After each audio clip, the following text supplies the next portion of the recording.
चाहे नहीं ना ढल जहान नहीं भैया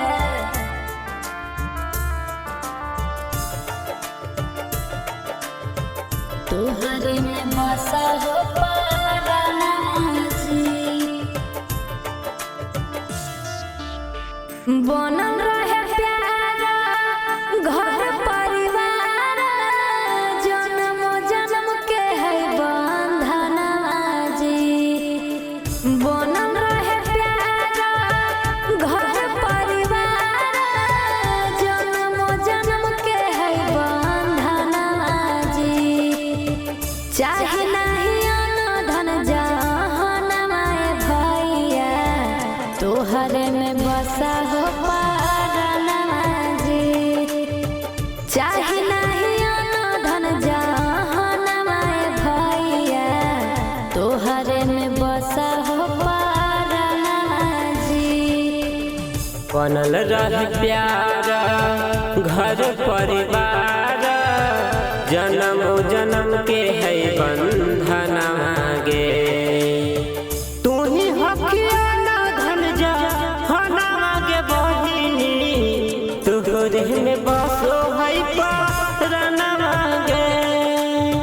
तू ही हकिया ना धन जहानमा गे बहिनी तोहरे में बसो है पारानवा गे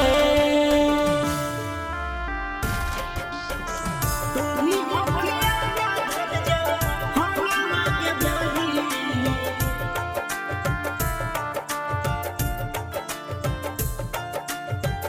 तोहरे में बसो है पारानवा गे साल भर पयारे भैया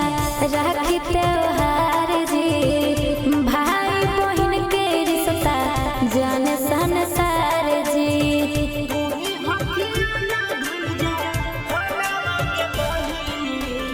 साल भपया बे बहिना राखी त्योहार गे भाई बहन के रिश्ता जाने संसार गे माई के प्यारा हो बाबू के सहारा खुश रहे घर के आंगनवा जी चाहे नहीं हमरा ना धनवा भैया तोहरे में बसा हो पाराना जी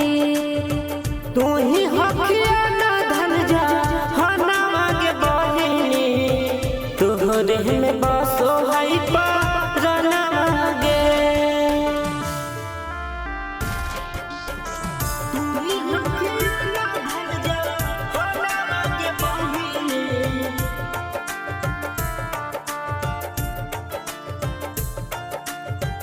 तोहरे में बसो है पारानवा गे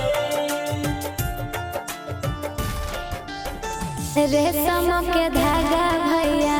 बांधियो कलैया बहिनी के अपन तू कबो ना भुलैया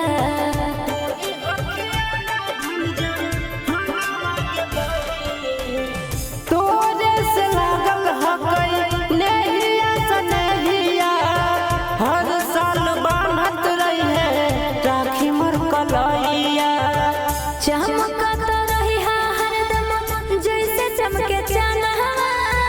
भाई बन के अइहा अगलो जनमवा जी चाहे नहीं हमरा ना धनवा भैया तोहरे में बसा हो पाराना जी तू ही हकिया ना धन जहानमा गे बहिनी तोहरे में बस